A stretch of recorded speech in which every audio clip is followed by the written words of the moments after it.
park and try and concentrate when... Fire doesn't care. Fire doesn't know if you're paid or volunteer. Hold your breath. How long can you hold your breath for when your house is full of smoke? How long can you hang on when your boat's sinking, when you're falling through the ice, or you're hanging onto a cliff? We had a fire up the road, 5 children. And I loved playing baseball in high school. Loved playing baseball. That's all I wanted to do. And that day, we went to that fire, did everything we could, but there was nothing we could do. They was already gone when we got there. Came back, and the baseball team was playing baseball, and that's great. Baseball's a great thing. But just up the road, this thing happened where you could have helped.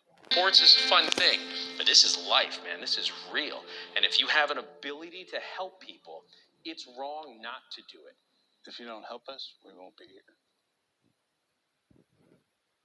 Short and sweet. We can't survive. I'm 65 years old. How much longer can I do this? Most of us are in their 60s, even 70s. We got guys that are in their 70s. How much can I ask them physically to do? You know, it's the reality of the situation, the severity. I don't think people understand the severity of it right now. So, like you just said, post posts, follow it through, follow it till you get to the end. My name is Dan Scherer. I'm one of the lieutenants here, and I've been with Trumansburg for almost 10 years. Outside of volunteering here, I own property that I manage. I do some building on the side, and I'm also a father of 2 kids.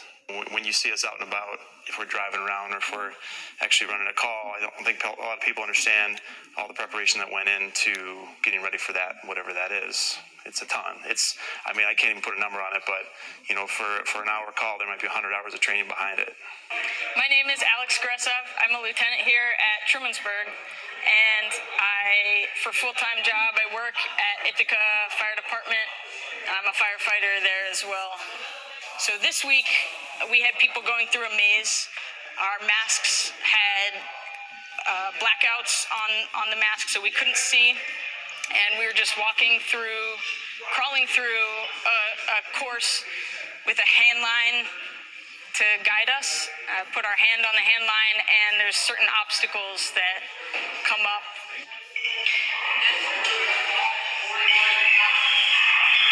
Chris, maintain your pack. You got it. That's your left strap right there. Move down the stud wall and try to find a bigger opening. We have a pretty rigorous training program here. We require a lot from people, much more than the bare minimum that the state requires, because we really want, our lives may depend on people's training level, and we really want to be confident in people's training.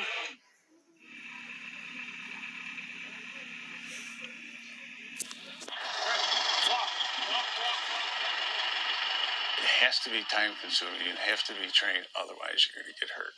And there's nothing worse than that. Everybody's got to go home. So if you're not trained, you're going to hurt yourself or somebody else. We don't want that to happen. We answer any kind of help, any call for help, whatever it is, we'll come. We've got people in an elevator in their house. They get stuck. We go help them. We do what we can. We're all neighbors. Everybody knows everybody in the town this size, so we all do our part to help each other. How do you balance being a lieutenant in a volunteer fire company, right, and also owning a business, right, and also having a family? How do you balance all that? Very carefully. I'd be lying if I told you it's always a good balance. It does fall out of balance sometimes, and then you have to, you recognize that and you readjust. It is a kind of continuous balancing act, I guess you could say. It's hard to make yourself come sometimes when you know you're not being compensated for it. When you're leaving the dinner table, when you're in the middle of a project at home and you can't clean up really fast and just ditch what you're doing. So a lot of people have a tough time committing. It means something a little more to me to volunteer than to do it as a career. I love it. As my job, I don't feel like I've worked a single day, but volunteering is really closer to my heart because of just my personal experience with my friend and how that kind of shaped why I wanted to join up in the first place. I had a friend actually who died in a fire when I was 16, and that hit home pretty closely. And I wanted to, the circumstances surrounding his death were highlighted on the news with particular attention to the firefighters and the challenges that the firefighters met. And that was the first time I kind of decided I want to join up and make sure that doesn't, or do my best to make sure that doesn't happen to anyone else. People who show up the soonest are the ones that are going to save your life. You have a heart attack, you don't have a lot of time for somebody. You can't wait for an ambulance a half an hour. So we'll do what we can to keep you alive until they can start moving you, and the level of care will go up. But we do what we can do. So minutes matter. There's no doubt about it. Everyone's going to do their best to get there as soon as they can and as safely as they can to help out. But if you're there 20 minutes later, sometimes the emergency is already done. It's just a lack of communication between counties quite often. With different radio systems, different communication protocols.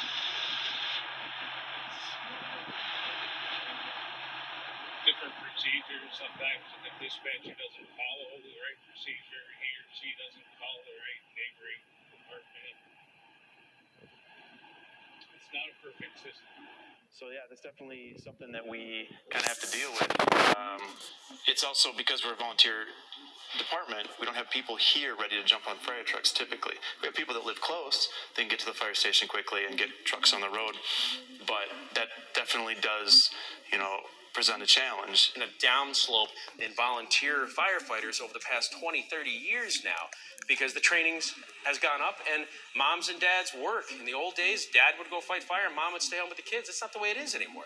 So moms want to be firefighters too, and dads are staying home, or they're both working to make ends meet, and there's no one to stay home to watch the kids, and there's no one to stay home when you want to go help fight a fire. To be honest, I think it's really hard, and you just do the best you can to try to keep things in check. And there have been people that have been really active at times, and they've had to sort of dial back and walk away for a while, and then they'll come back maybe a few years. After that, maybe they won't come back at all. But it's just life. Life is like that. So those of us who are here right now, we're putting in a lot because we can. And that may change. And then the idea is that other people will step up. We have a great generation coming up behind us, and at some point you do end up having to pass the torch. So, that's the hope, at least. I don't know. I wish I could. I wish I knew what the magic bullet was that makes people want to join. Because I really don't know. I've been searching my mind for a long time to try and figure out, but I don't know what it is. What could I say to somebody to make them want to be a volunteer firefighter? I don't know. Whatever I've been saying isn't working.